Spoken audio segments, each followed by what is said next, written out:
420. The number and date significant to those who partake in the use of marijuana. But what is its significance? The number 420 is significant in many ancient cultures. Where did it come from?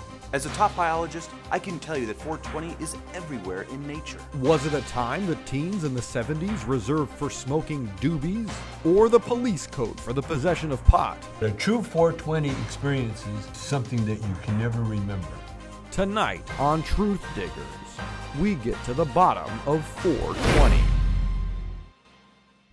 American historians have recently learned that marijuana and 420 played a key role in the development of this country. Our forefathers were heavily influenced by the mystery of 420. The Founding Fathers were members of a secret society known as the Freemasons. Yeah, on the dollar bill, the pyramid with the eye, that's a Freemason thing. They were guys that build like pyramids and buildings and that. I thought those were the guys that made the jars. Mason jars? Yeah. Yeah. And there's a band called Mason too, right? Yeah. Could the Freemasons offer clues to the origins of 420? In order to become a Freemason, you had to know the answer to 4 times 20. You got to know 20. that. You got to know that answer. Yeah. And if you knew that answer, man, then you were part of the club. The Freemason Society was actually a huge marijuana collective.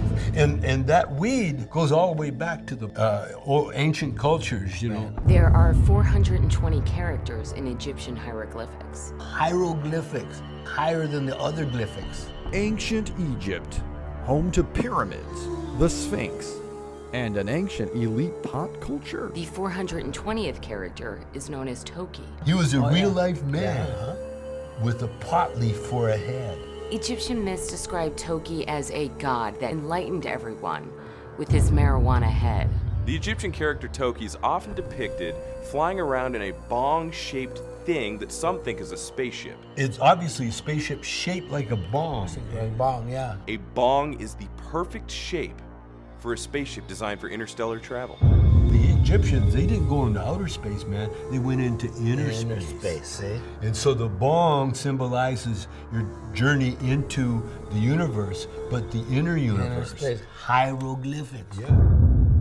We dig deeper in ancient Greece. 420 and marijuana were huge parts of ancient Greek culture. The olive wreaths worn around one's head were actually marijuana plants fused to the brain. Once they put that shit around their head, man, they evolved incredibly, man. And that's why you had great thinkers like Socrates and that other dude.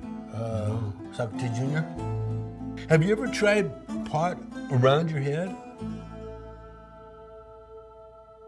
No. You should, man. The Greek mathematician Tocles actually came up with the formula for high. Which is 4.20. 420. Oh. Sumerian cave drawings depict visitors from another planet, and that planet is in what astronomers call the Weed constellation.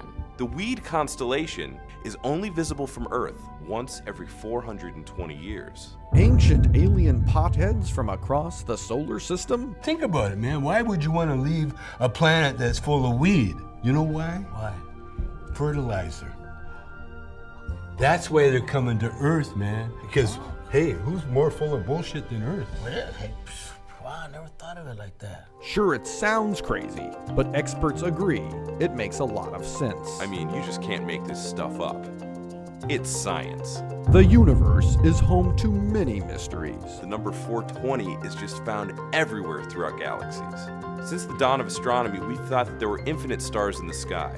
But we just finished counting, and it turns out there's 420 billion. Sometimes theories come along that change the way we think about everything. If you think about it, each person is made up of various ecosystems from microscopic organisms. So in effect, each person is a planet for these microscopic beings. So logically it makes sense that planets are people. Now we've also realized that asteroids and comets are actually burning balls of hash that fly through the universe. Burning hash balls in the universe. Hey, that's cool, man. And if one of these burning balls of hash gets too close to a planet, that planet can actually experience the effects of marijuana and get high. That explains a lot of fucked up things on Earth, you know? Biologists and astronomers have adopted the person-planet theory. With the person-planet theory, we've realized that planets are actually sentient beings and they communicate with each other by spinning. Can you imagine the conversations between planets? Whoa, man, you ever feel like there's billions of like living things on you, like starting societies and whatnot? You're so high, man. Yeah, totally. Hey, the wife and I are having a kid. Far out, man. Congratulations. You got a name picked out? Yeah, we're gonna name him after my grandfather, 420. Whoa! When we come back, we'll explore the Big Bong Theory and speculate the existence of God. I know what God looks like. He's like a zebra in a wheelchair with a bomb. We'll return on Truth Diggers.